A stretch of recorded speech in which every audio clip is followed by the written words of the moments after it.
Right now, in the car wash industry, there's a roll-up happening by private equity groups who are kind of onto this. In the early days, car washes used to be valued based on the dirt underneath the car wash. Private equity go on down this and said, you know what? Interestingly, I bet people would buy car washes on subscription. So all these AI large language models are crawling data sets, and there's two kind of obviously very prominent sort of stories in the news right now. New York Times suing ChatGPT. Reddit has kind of 4x'd in value since it went public, in part because of the data that they have a unique sort of access to. And so I think data is the next frontier of AI. My question is to you is, how do you find the golden niche if you're a new entrepreneur? I think scratching your own itch makes a lot of sense. So when you're new and you don't have any experience, really trying to figure out what. The third group of entrepreneurs are called craftspeople, and they are motivated by mastery. It's those people that are practitioners in what they do, but they are really motivated by mastery. If you say, wow, you're such a great entrepreneur, you built this great massage therapy clinic, they'll kind of look at you sideways and go, I'm not an entrepreneur. Lifetime value of an H. Bloom subscriber, like when Ritz-Carlton subscribes and says, yeah, send me a bouquet every 2 weeks, is $4,500. If you knew that when I win a customer, my average lifetime value is $4,500, like you would totally change the way you think about your business, right? You'd invest way more in sales and marketing, customer acquisition. You know that you would get that. Freedom fighter is a different kind of entrepreneur altogether. They're motivated by independence. They get into business because they don't like having a boss. They don't like having someone else tell them what to do.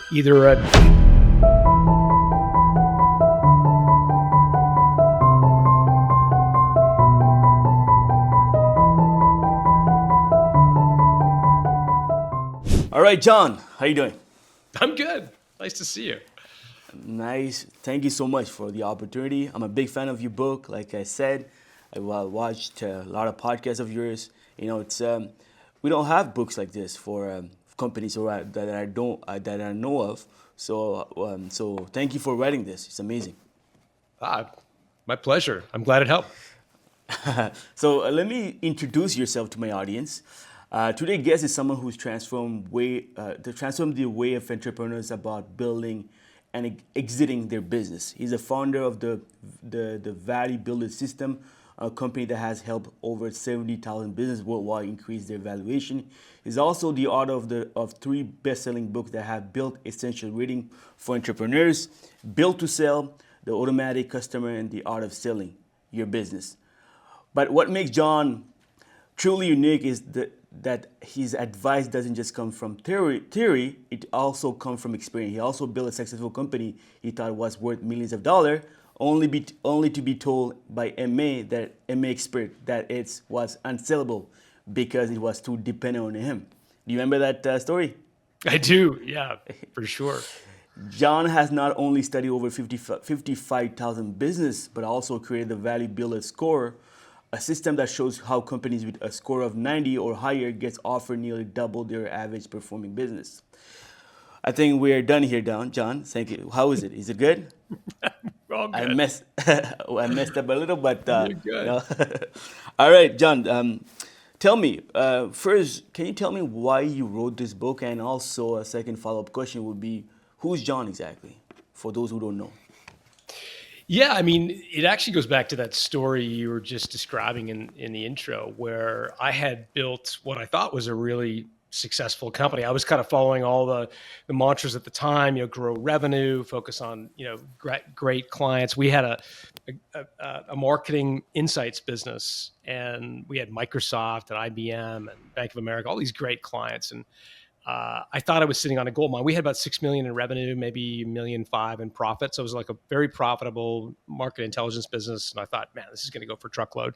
And I went to see a guy named Perry Miele in Toronto. And I said, what do you think it's worth? And I'm kind of rubbing my hands together. And he says, well, before I answer that question, let me ask you a couple. And I said, sure, shoot. What do you want to know? And he says, well, who does the research? You guys are a market insights business. I'm like, I'm involved in the research. And he says, okay, well, who does the selling? And I'm like, Perry, it's Microsoft, it's Bank of America. I've got to get on a plane and go make those sales. And he's like, well, there's nothing here I can sell. It's worthless. And for me, hearing those words was like just being punched in the gut. I had gone into his office thinking I was literally sitting on a gold mine, and he basically cut me down to size pretty quickly and said, like, if your business is dependent on you, it doesn't matter how big it is or how profitable it is, it's worthless to somebody else. And that was the beginning of my journey into trying to understand, okay, if it's not just revenue and profitability, what is it that makes a business more valuable? Perry helped me understand over 3 years. I worked with him and a couple of other coaches, and we built that company up. It created a subscription business model. I got in a head of sales, got in a head of research. Ultimately, it was acquired by a public company called Gartner Group, a New York Stock Exchange listed company. So it had a happy ending, but it was a very, very poignant beginning to that journey, for sure. Well, that's amazing, and it's funny that you say that. If your business is too dependent on yourself, it's not the value is not there, and it's logically it's very logical, right? If somebody else buy your business and they need you, then you're not really exiting.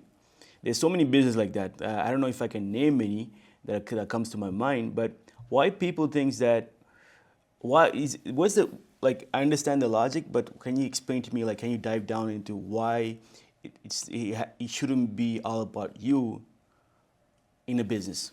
Yeah, I think it all comes down to putting yourself in the shoes of an acquirer. So if you are looking at buying a business, that one of the things you're going to evaluate is how will this business perform when the owner leaves? And if you are a personal brand, if you have a tremendous amount of Instagram followers, and if you are, this huge icon, that's all great for building a profitable business. But an acquirer will say, unless we lock SK in for the next 100 years, that value goes out the door when he leaves. And so that's the trick is that there's a difference between building a profitable business and building a valuable business. And you can see that in all kinds of different areas. I mean, most entrepreneurs, if they're honest with themselves, are their best rainmaker for their company. They're the person that can sell better than anybody else in their company. Yet if they are the rainmaker for their business, it's worthless to somebody else, because somebody else is going to say, yeah, well, without that founder rainmaker, we won't be able to build the business any further. And so it's just about putting, I think, yourself in the shoes of an acquirer and saying, well, if I was going to buy a business, what would I want? I would want a business that was going to continue to succeed regardless of whether the owner, the former owner, stays on or not. And that's about making sure it's not dependent on you. And it's a different mindset, because most of the kind of entrepreneurial porn out there is about building a personal brand, growing revenue, hitting certain milestones, 7 figures, 8 figures, all these sort of things. And again, that's all good if you want to stuff money in your jeans and drive a fancy car, all good. But if you want to build a company that someone would want to buy, it requires a totally different mindset. Absolutely. Do you have an idea for an influencer who's selling stuff online? What can he do to change his business where it could be sellable eventually? Focus on the product, not your name. Over time, in the beginning, I think a lot of people start based on the personality, their own charisma, right? Even people who have like a lawn care company, it's like the kid who goes down the street and knocks on the door, and the homeowner feels a little sad and sorry for the kid and say, okay, sure, you can cut my lawn. In the beginning, every business starts based on the personality of the founder, right? And the charisma and the kind of grit and determination of the founder. But over time, I think what you've got to do is transition that personal brand into the brand of a company, right? So you've got to figure out, and the best way to do this is with product names. So an example I often use is Johnson & Johnson. So the brothers Johnson, right, started a company a couple hundred years ago, and yet they had the foresight over many decades to build products that we buy, right? Baby powder, tampons. These are products that are effectively owned by a company that has somebody's surname as their founding, right? So if you are a personal brand, and a lot of people know your personal brand, trying to start to promote products as opposed to just your personal brand. Elon Musk has this problem with Tesla. Obviously he's built an incredible company, but more people follow on Twitter X Musk than they do Tesla. right? So he's built a great brand in Tesla, but he's still got work to do. Every time, he falls out of favor, the stock goes down. Every time he's considered to be, a genius, the stock goes up. And so he's working through that just like everybody else is. That's amazing. And let's talk about profiles, right? Entrepreneur profiles. So you have a way of saying it. You have mountain climber, freedom fighter, and a craft person. Yeah. First, I want you to explain what do you mean by that, like those three profile that you have, and do you think entrepreneur psychographic profile, whether they're mountain climber, freedom fighter, or craft person, can evolve as they scale, or is it more a fixed mindset from the start? Yeah. So what you're talking about is some research we did years ago into the motivations of entrepreneurs. And what we found is that you can categorize entrepreneurs into one of three buckets. You refer to them as mountain climbers, freedom fighters, and craftspeople. Mountain climbers are the entrepreneurs who are never satisfied. They are growing. They're focused on the next mountaintop. They literally climb to, the mountaintop, and they survey the horizon and say, okay, we got to 1 million in sales. Now we're going to get to 5 million. We got to 5. We want to go to 10. Like, they're constantly trying to get to the next level. They're never satisfied. They're challenge seekers in their personal life. They tend to run marathons, do Ironman triathlons. They're all about growth and trying to achieve something that no one else has achieved before. They tend to, interestingly enough, share equity, because for them, building something big that is a monument to their ego is more important than controlling their independence. So a lot of the mountain climbers we can all point to in the public sphere only own a minority of their business today, right? Because for them, building something consequential, something they will be known for, again, they tend to be very ego-driven as a group. So that's a mountain climber. Freedom fighter is a different kind of entrepreneur altogether. They're motivated by independence. Okay, so they get into business because they don't like having a boss. They don't like having someone else tell them what to do, either an overbearing boss or somebody in their family. They don't want that experience. And so for them, entrepreneurship is the ultimate expression of freedom. Now, interestingly, they choose to, when their business grows to a point where they need to, if they're going to continue to grow, attract outside capital, they choose to slow down. They say, no, I don't want investors telling me what to do. I don't want partners second guessing my judgment. I don't want an angel investor asking for a board minute. Like, I don't want any of that, right? I'm going to maintain a smaller company that I control 100% of. Maybe me and my family and maybe a trust or whatever, but they don't want people second guessing them. And so that's a kind of a key distinction between the two, right? Mountain climber reaches that point where they're like, if we're going to continue to grow this thing, we got to raise capital, right? And freedom fighters will reach the same juncture in their journey and decide to slow down and say, no, I'm going to control this because I don't want anybody telling me what to do. The third group of entrepreneurs are called craftspeople, and they are motivated by mastery. And so we all know these people, right? We use them. It's the carpenter who builds that great, harvest table for your home. It's the electrician who comes in and wires up your speaker system. It's the massage therapist who gets that kink out of your neck, whatever. It's those people that are practitioners in what they do, but they are really motivated by mastery. If you say, wow, you're such a great entrepreneur, you built this great massage therapy clinic, they'll kind of look at you sideways and go, I'm not an entrepreneur. I'm a massage therapist, right? Or I'm an electrician, or they define themselves in their industry, their practice, what it is that they do. And so there's these three segments. And I think really being honest with yourself early in your entrepreneurial journey about which of those three buckets you fall into, I think is really important. There's nothing worse, for example, than a freedom fighter raising capital, because they're going to be just totally a fish out of water in a meeting where they're being questioned about their numbers, as an example.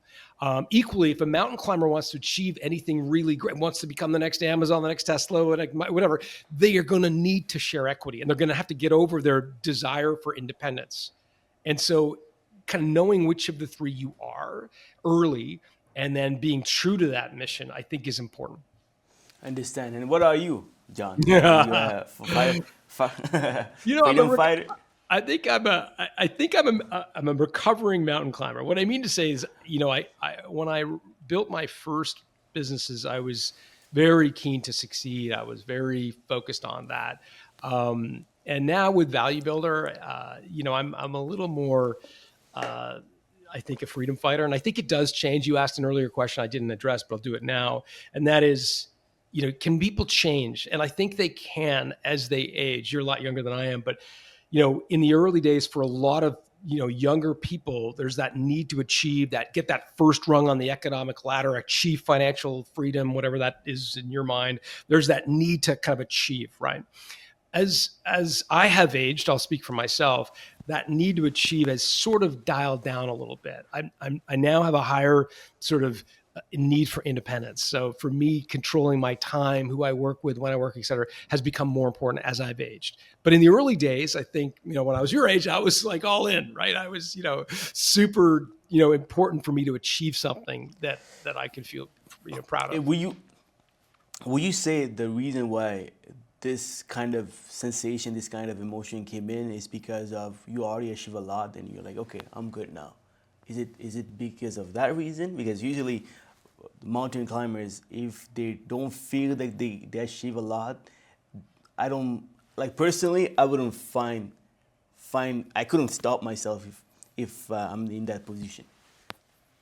Yeah, again, I think life experiences can have an impact, right? Like the death of a parent, or the birth of a child, or these things that had nothing to do with business, can make one reflect and change course. But equally, there are certainly founders who are just as passionate about building wealth as they were when they were 20, when they're 50 or 60. I mean, there are those founders out there. Patrick Bet-David, we both know and have kind of interacted with, is a good example of that. He's built an incredible insurance company, and doesn't need to work, clearly, but continues now in his new media empire to build what it is that he's focused on, and he's probably beyond the point of needing the money, but is certainly just as sort of keen. So I'm not suggesting that everybody always sort of transitions from mountain climber to freedom fighter. I think it's a very personal thing, and a lot comes down to kind of life experience. Absolutely. Can you name a few of people that are in those category, like freedom fighters, mountain climbers, and craft, like that we know of? Elon Musk, you will say he's obviously a mountain climber. Sure. I mean, he's probably the most, like, the poster child. If you look it up in the dictionary, you'd see a picture of him for sure. Freedom fighters, you probably would not have heard of. Like, they don't run noteworthy businesses, because again, they've reached that point where they tend to throttle back on their growth in order to maintain independence. But we all know them in our personal lives, right? They're the person who's built a great business. But they did it on their terms. Like, they're not, it's usually in a kind of a less sexy industry, not usually technology. Oftentimes it's industrial. The guy behind Sweaty Startup, Nick Huber, is a good example of this. He's built a self-storage company, although I think he has raised outside capital, so it may not be the best example. But these are people that generally hide out in industries that you would never have heard of. But are focused on building a profitable business and maintaining independence along the way. Absolutely. Let's dive into the building a valuable business, John. Sure. Finding a niche is often as a golden rule for business success. But in the world that moves fast, today's niche can be tomorrow commodity. How can an entrepreneur truly know when they've found a defensible niche worth doubling down on versus they're just chasing a short-term trend? Because right now we're talking about AI. It's pretty much the trending topic right now. Everybody's an AI expert, So how do you have any advice for maybe new entrepreneurs that are coming into the business, or someone like me who's in the business for years now? I'm in mortgage business, right? Mortgage business, as you know, it's very hard. We'll talk about the what is it called? How do you call this? Subscription model business. In the mortgage business, it's very hard. We're going to talk about this. So my question is to you: is how do you find the golden niche if you're a new entrepreneur? I think scratching your own itch makes a lot of sense. So when you're new and you don't have any experience, really trying to figure out what you would want in a certain situation, I think, is important. every one of us is unique in our own ways, right? You think of the Venn diagram. So, there, some people like music and they also like the outdoors. And so those two things intersect and opportunities kind of create. I think it's asking yourself, like, what's the problem that needs to be solved, or what's the job to be done? There's this theory in tech called JTB, which is jobs to be done. But I think it applies to startup world beyond just technology. It's like, what is it that this person or company is trying to do that I could make better, make cheaper, make faster, et cetera. But I think it comes down to knowing what it is that your unique experience in the world. Like, everybody comes to this with a different background, which is one of the beauties of entrepreneurship. There is no Ivy Leagues, very rote climb up the corporate ladder. It's like everybody has their own experience, and I think leveraging that is probably the secret. But again, it comes back to scratching your own itch, thinking about, well, what would I want in this situation, and then validating that that's something that others would want. The guy behind BarkBox, can't remember his name. I think Matt Meeker might be his name. I don't remember. The subscription-based dog treat company where they send a box of subscription, box of treats for people who subscribe, who have dogs that they love, et cetera. He went around and had people actually sign up at a dog park for his subscription service as a validation of the idea. So like, all he had was like a basic description. I'm going to do this. I'm going to send this. And he swiped people's credit card with his Square app on site at the dog park. And that was his way of testing his idea. So, it takes a lot of iterations, but I think having people actually pay for something is a really good proxy for there's a there, right? I think a lot of young entrepreneurs spend way too much time in Excel and Google Sheets trying to figure out, well, if we have this churn rate and we have this, okay, hold on, before any of that, go sell a few and see if someone will buy it. And then you can start to write a business plan. I think in a lot of ways, writing a business plan is something for people who have much larger companies. Like in the early days, it's like, can you sell it? That's essentially what you need to find out. Absolutely. And I think, like you said, it's trying first. Usually when I start business, it's try to see if somebody's willing to buy it before putting on your Google sheet and building a business plan. Obviously, you need to find a problem.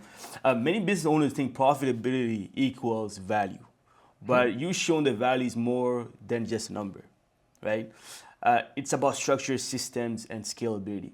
What are the most common blind spots entrepreneurs face when they try to build business that are actually valuable, not just profitable? When I started this business, my mortgage company, I thought it was all about profitability. And now, hey, when I mix up with my French, it kind of get lost. Je comprends. Je comprends. So, my question to you is, if you want to sell a business, it's all about valuation. How do you do that? Yeah. Okay. So let me put some numbers to this. We've had now, I think, 80,000 business owners go through this Value Builder Score questionnaire that we offer. It basically assesses your business, gives you the value, and shows you how you can score on these eight drivers. The average performing business on this 100-point scale gets 59 out of 100. And those businesses go on to trade when they sell at about 3.5 times EBITDA, 3.5 times profit.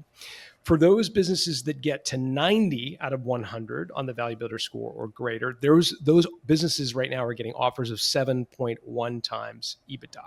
So 2 times more valuable by doing nothing to, not changing your EBITDA, but just changing the metrics that drive your EBITDA, that drive your multiple, excuse me. So same company's EBITDA, one's getting 3.5, the other's getting 7.1. So what's behind the company getting 7.1 and not 3.5? It comes down to these 8 factors. Probably the one that is most misunderstood is recurring revenue. When I say misunderstood, that's probably the wrong choice of words. The most underutilized is recurring revenue. Obviously, SaaS companies, media companies have recurring revenue, but I think for a lot of other types of businesses, they think, oh, it's not really for me. I wouldn't know how to do that. I can't imagine how, this business could be transitioned into a recurring revenue model. And yet that's really where a lot of value is captured when you can take a business and make it into recurring revenue. I'll give you an example. Right now, in the car wash industry, there's a roll-up happening by private equity groups who are kind of onto this. In the early days, car washes used to be, valued, exchanged, sold, bought and sold based on the dirt underneath the car wash. It's nothing more than land value, right? So in other words, they're not placing any value on the business. All they're valuing is the dirt. It means they've created no goodwill in accounting terms, right? That was the old way that car washes used to be bought and sold, because the value of the land was more value than the company. Private equity go on down and said, you know what? Interestingly, I bet people would buy car washes on subscription if we gave them a special lane to come in, if we kind of expedited it and made it sort of a flat fee. And sure enough, they started to create subscription-based car washes. And so now for $30 a month, you can go through the car wash as many times as you want. Now, why would they do that? Well, what it means is that no matter when and what the weather is doing, you're getting that revenue, right? Everybody wants their car washed on a wintry, snowy, crappy day in March, right? Where the salt has been building up on the Montreal streets and everybody wants their car washed, right? But in June, when it's been sunny for 3 weeks, nobody's thinking about getting their car washed, yet you get that nice $30 a month. And so the car wash industry has transitioned itself and is transitioning itself into subscription-based revenue. Now those businesses are getting bought and sold based on a multiple of their subscription revenue, not the dirt their car wash sits under. That's one industry that's making the transition, but there are lots of industry examples. And I think it comes down to thinking about, again, putting yourself in the shoes of an acquirer. If I was buying this business, what would I want? And one thing that would give me safety and security is to know that this company lives on a recurring revenue model. There's an annuity stream there that I can take advantage of. Have you ever thought about real estate, like mortgages, real estate agency, how they can do it? Like, have you ever got that question? Yeah, I mean, look, I think it's more or less difficult in some industries. And for some industries, you're going to have to really be really bold in terms of how you apply this, right? Because real estate, legal, those are two industries that are really challenging, right? They're very transactional in nature. The best example I can give you two examples. Well, actually, in real estate, probably the best example is moving to a commercial management property, like commercial management of the property. So instead of just doing the mortgages or just doing buying and selling, actually managing the properties on behalf of companies, that creates recurring revenue and can be very valuable to acquirers. I think that the trick, and I don't know the real estate business, SK, you would probably know it better than I would. Certainly the mortgage business, I don't know at all. I think the trick in any industry, though, and this would apply regardless of our listeners, whatever industry they're in, is to first segment your user base.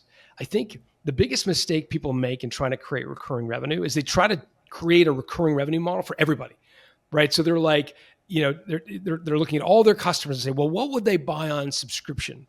And the reality is very little, because most people have a really, heterogeneous group of customers. Like there's lots of different variety. There's lots of variety in their customer base, right?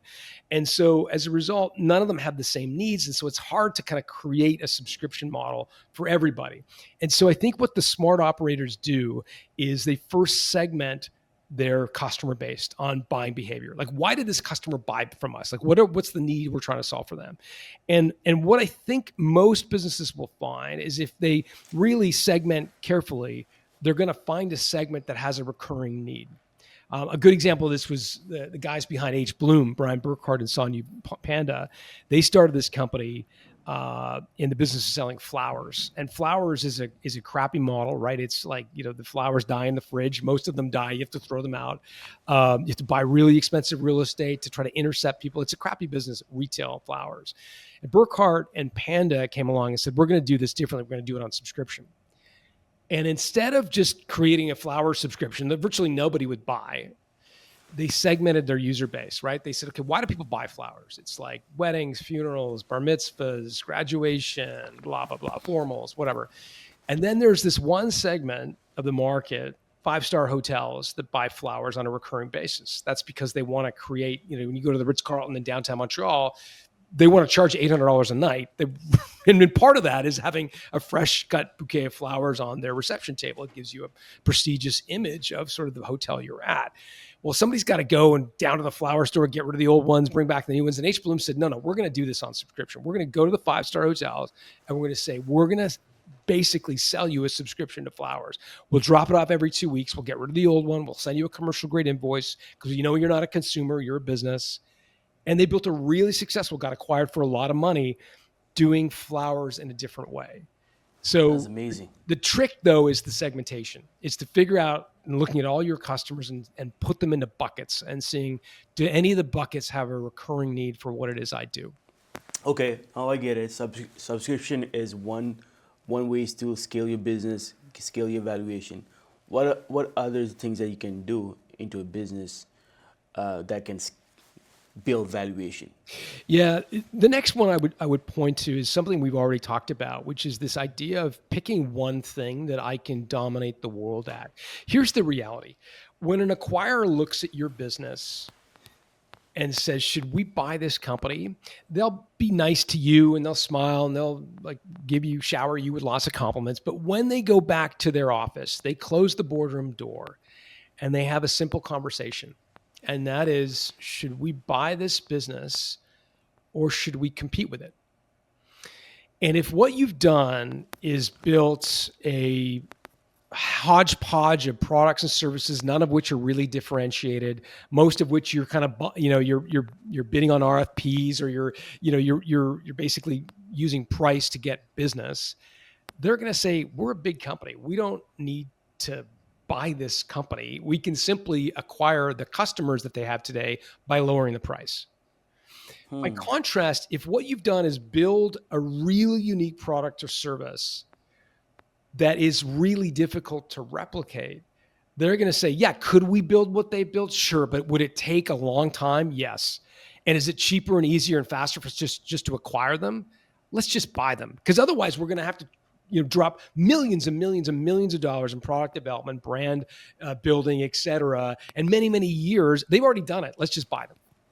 And so the companies that get the highest valuations are the ones that have done one thing and not succumb to the kind of, again, entrepreneurial porn, which is about revenue is vanity, right? Like that's where most people get in trouble. I'll give you an example of someone who's done this really well. Her name is Stephanie Breedlove.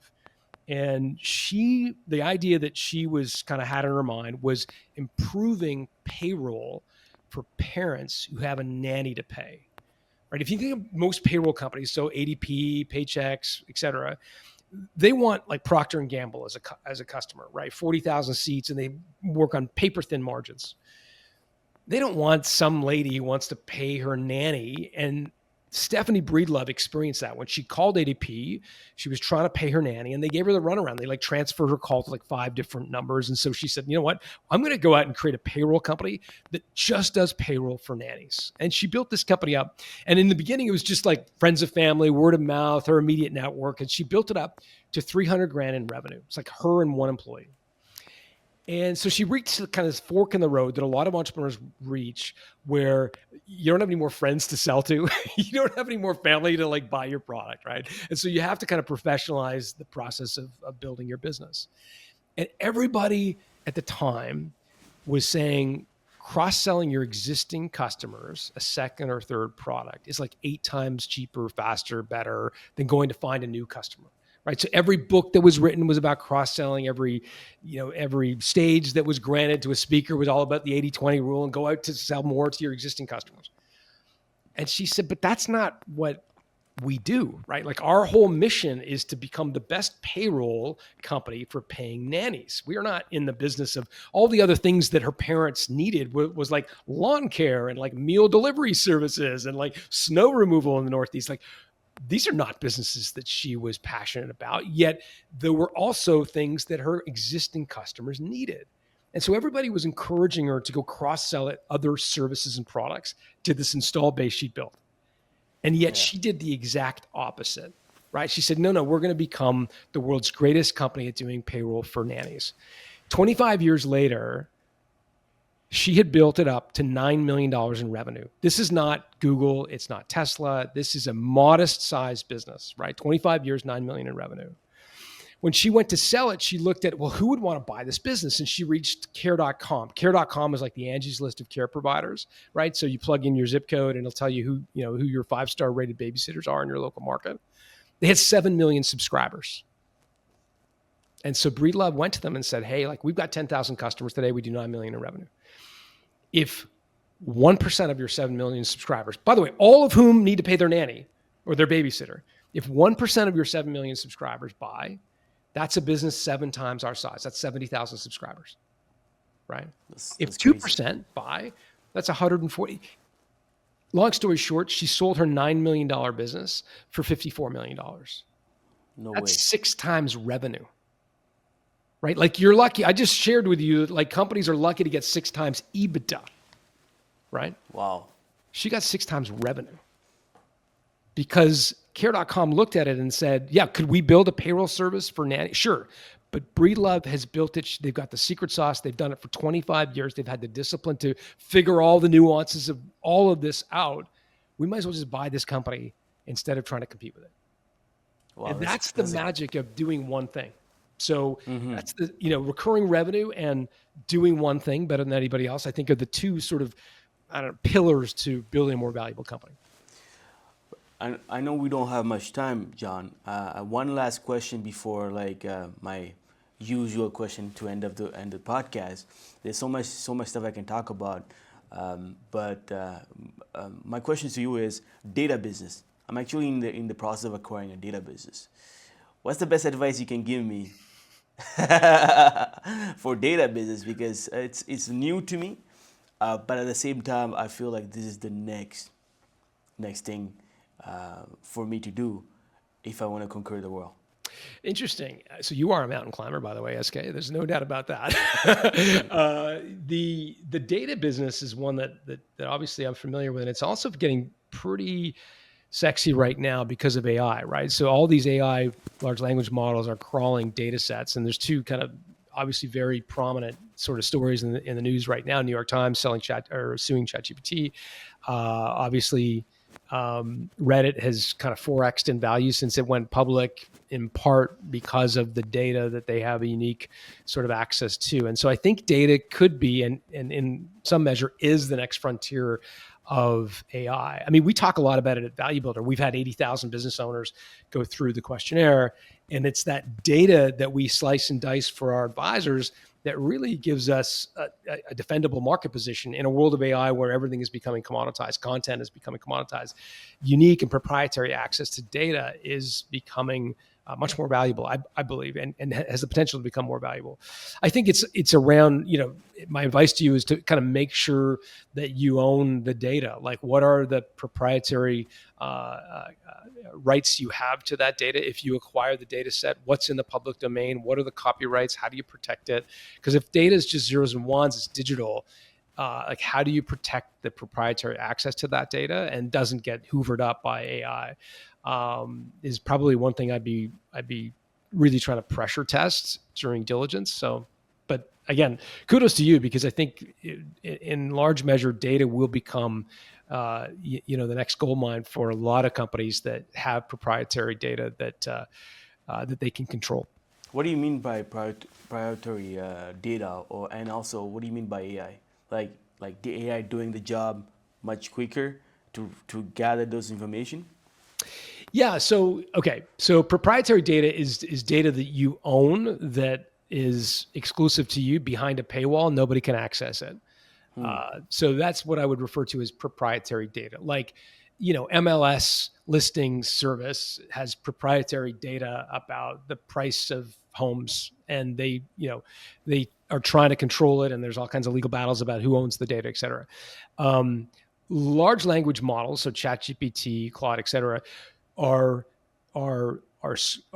basically consuming content, and the question is, and building their models consuming that content. The question is that content in the public domain, therefore available for free use, or once you start to commercialize that data, like ChatGPT is doing by charging you $20 a month or whatever, that changes copyright law. Again, I'm not a lawyer, so talk to one, but that changes the nature of the usage of the data. Once you try to start to profit or commercialize someone else's data, it goes from being in the public domain, free to use, to no, you can't monetize someone else's data. So you can't take an article from the New York Times and just publish it under your brand and charge people for that. That's theft of data effectively. So you're going to want to make sure that whatever data set is out there that you own and that it can't be easily accessed by AI effectively. You need to control it. Like Tesla, all of its, one of the reasons that stock continues to kind of maintain a lot of value, much more value than you would in a traditional car company, is in part because they do have all of the proprietary data from the video cameras of the cars on highways and roads, right? And they're hoovering that up, and that's helping them build self-driving. That's proprietary data. They don't put that in the public domain. They own it, and it's on a server, and they control it. Absolutely. Great advice. Thank you so much. Make me millions of dollars. Invoice on the way. John, two last questions. First, the first is to summarize what you said. Focus on one product. Try to have recurring income, right? Subscription income. Is there anything else we need to focus on? I mean, really beginning where we started, which is this idea of making sure you're not central to your company. And that's easy for me to say, very, very difficult for most people to do. And so that's sort of wearing a hat. I would use the analogy of parenting. For most parents, some parents have like really weird obsessions. They want their kid to be a doctor or a lawyer, or like the quarterback for Miami. I mean, lots of parents have these sort of weird aspirations, but I think the majority of parents, their biggest aspiration is that their kids grow up to be independent, happy kids, right? And happy adults, independent living, et cetera. I think for a lot of entrepreneurs, we get, again, really obsessed with hitting revenue targets, profitability targets. I would encourage us to be more like, instead of the CEOs of our business, being the parents of our business, and having the ultimate expression of success being that our businesses can grow up in the world and thrive without us. Just like we don't overshadow our kids when they start to achieve certain things, we want to make sure that our businesses can achieve without us. And that's the ultimate, I think, in running a business, is kind of being the parent of your company as opposed to the CEO of your company. Great advice. And to finish off, if you were to start from scratch today, what type of business model would you choose and why? I guess it's going to not be a huge surprise to know that we choose the subscription model. I think the recurring revenue builds a more valuable company. It also helps you sleep at night because you know where the revenue is coming from and can help you make better decisions. So, in the case of H. Bloom, as an example, the average flower store transaction last time I was about $29. The average lifetime value of an H. Bloom subscriber, like when Ritz-Carlton subscribes and says, yeah, send me a bouquet every 2 weeks, is $4,500. And so when you think about it, you think, if you knew that when I win a customer, my average lifetime value is $4,500, like, you would totally change the way you think about your business, right? You'd invest way more in sales and marketing, customer acquisition. You know that you would get that back because of the life of the value of the customer. And so I just think that the recurring revenue model is really where my mind starts to go. When you talk business models and where I would, focus on, I go to recurring revenue. It's so funny right now, like in just my city, car wash just doesn't have any subscription models, right? There are none. I know there's a lot in the States. In Canada, there's none. I don't know about Toronto. Just imagine buying those businesses and just changing it to us. I don't know if you guys are understanding what I'm saying. We just made you millions of dollars right here. Right? That's crazy. Hey, shh, don't tell anybody. Let's go do it ourselves. Subscription-based car washes in Montreal. I'm gonna cut this part. Hey, thank you so much, John. Hey, it was great. a very great podcast. A lot of golden nuggets information here. Thank you so much. I really appreciate it. And lastly, I lied. One last question. If there's any other book you will recommend for people to read about selling a business or anything about business, your favorite book on that subject? other than build to sell, obviously, right? Yeah. It's, Okay. Sure. Built this out. No, I think, I'm a big fan of a guy named Bo Burlingham who wrote a book called Small Giants many years ago, and he really encapsulates the aspiration of a freedom fighter. This idea of desiring to build a valuable business on your own terms. And so I'm a big Small Giants fan, and Bo Burlingham in general, anything he's written is really good. He has also written a book called Finish Big, which is actually about exit. So he's just a guy that I have every book of his and feel a great amount of loyalty to him. and I never heard about those books, so thank you so much. That's new books to read. Thank you so Yeah, much. Small I Giants. appreciate it. Yeah. All right, thank you so much. Thanks, SK.